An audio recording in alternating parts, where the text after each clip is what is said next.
So you just finished going over this discovery activity and filling in all the points A and all the points B.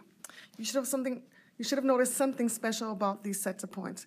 We actually have a name for them. They are called intercepts.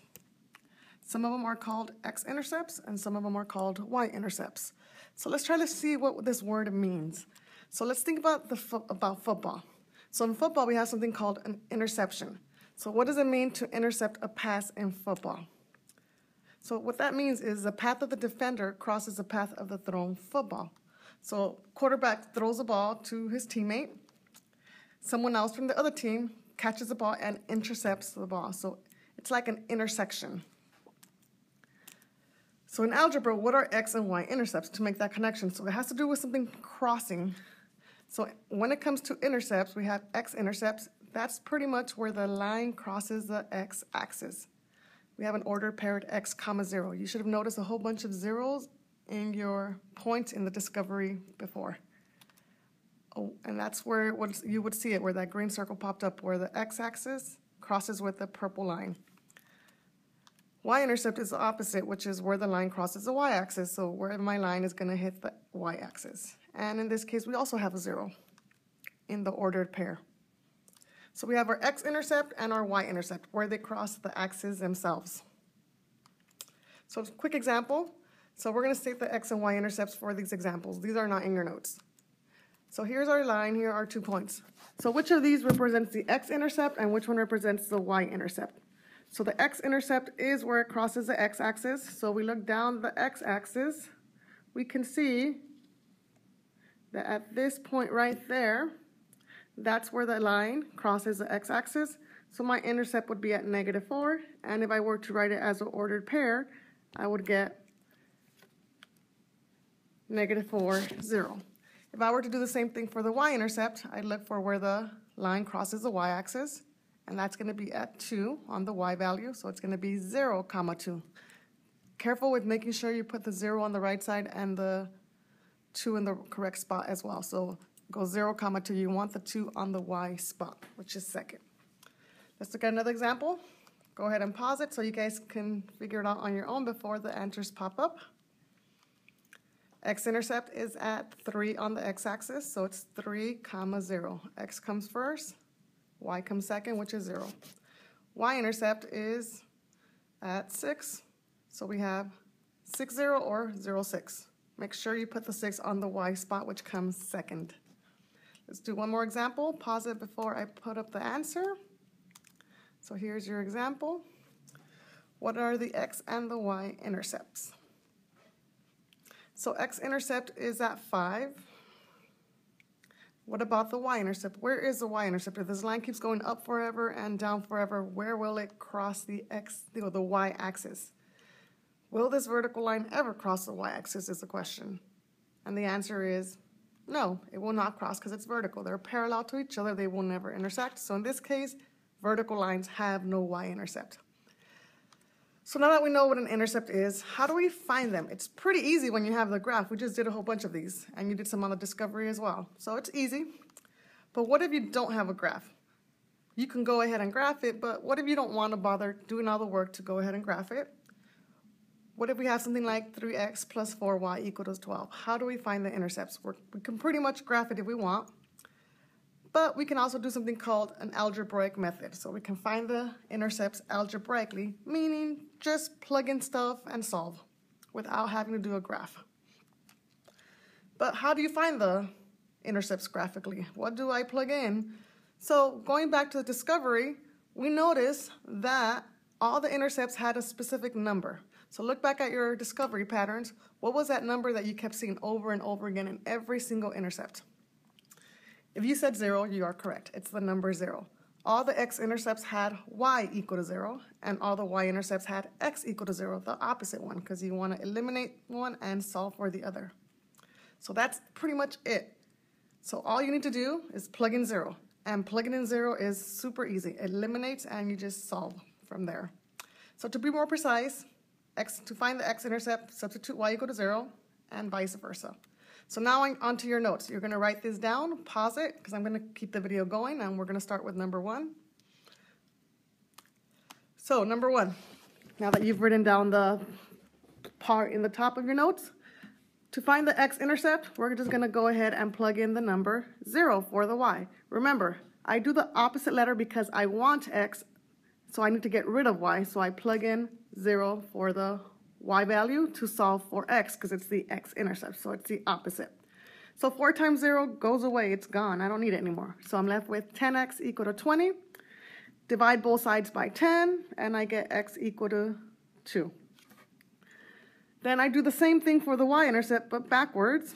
So this time I want the y-intercept, so I need to eliminate the x to solve for y. So I'm going to plug in a 0 for the x and solve for y. Same thing happens, 10 times 0 goes away, it's gone. I'm left with 4y equal to 20, and y equals to 5, because I divide both sides by 4. So I have my two intercepts. So the first one goes on the x-axis. So common mistake is to do the following. I've seen this happen before, is to do this. And that's not what I want to do. I want to get a pen to do this right here.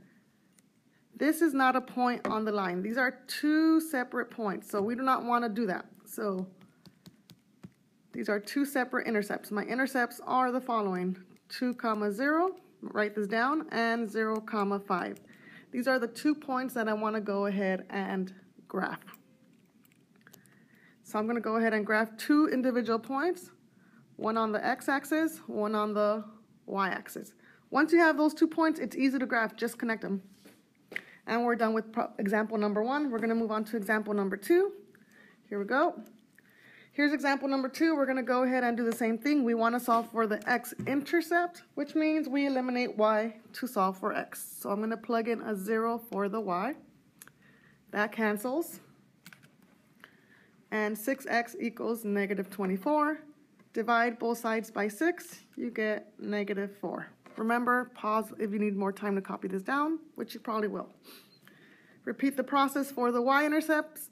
I want y, so I plug in a 0 for the x. It multiplies to give me 0, and I bring down my negative 8y. Do not make a mistake. Careful, bring down that negative. Make sure you divide both sides by negative 8, which gives you a positive 3.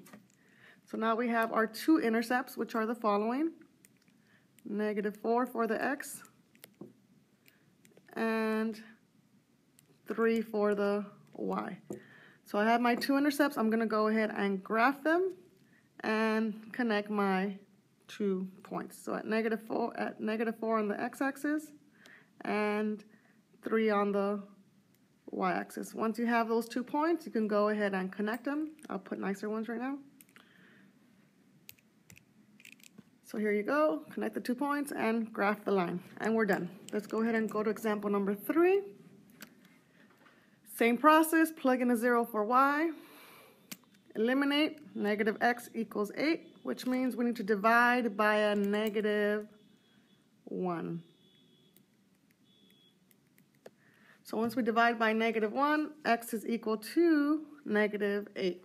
This will go away in a second and the answer will pop up. So we're left with x equal to negative 8. Repeat the process for y-intercepts. Plug in the 0 for the x because we want to solve for y. So negative 0 doesn't do anything. Just ignore it. Bring down the 4y equal to 8. Divide by 4. 4 goes into 8 2 times. We have our two intercepts, which are at 2 and at negative 8 on the x and y axis respectively. So we're going to go ahead and just write down the 2 points. It's negative 8, 0 and 0, 2. Notice I put the numbers on the respective x or y location just to make sure that you don't graph them incorrectly. And then we're going to move on to our next example. You do not have this next example. This is just a special case. What if you got something like y equal to 7? Let's say we want to go ahead and just find the intercepts. We're not going to graph this.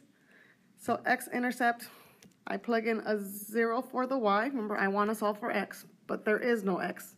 So if I replace the 0 for the y, I end up with 0 equal to 7. That is a false statement. So that means I do not consider this. This is a false statement. That means there is no x-intercept. There is no x-intercept. I do the same thing for the y-intercept. You plug in 0 for the x. There is no x. There's nothing to plug in. So we have y equal to 7. That is our intercept, y equal to 7. It is the equation itself. So what this means at the end of the day is that this is a horizontal line. If I were to do a quick sketch, again, you don't have to draw this because you don't have space on your paper, but you can if you'd like to. At 7 on the y-axis, 1, 2, 3, 4, 5, 6, 7, there is a point that crosses the y-axis, and it's just a horizontal line. It will never cross the x-axis because there is no x-intercept. All right, and that's pretty much the general idea of how to find an x and a y-intercept. Just remember, plug in 0, solve for the opposite. Your task is to go ahead and work on the right pair share. Feel free to do it with someone alone, but make sure you answer it. Here is a sentence frame for you guys to use. You may feel free to pause it when you get to it. And let me go back to that.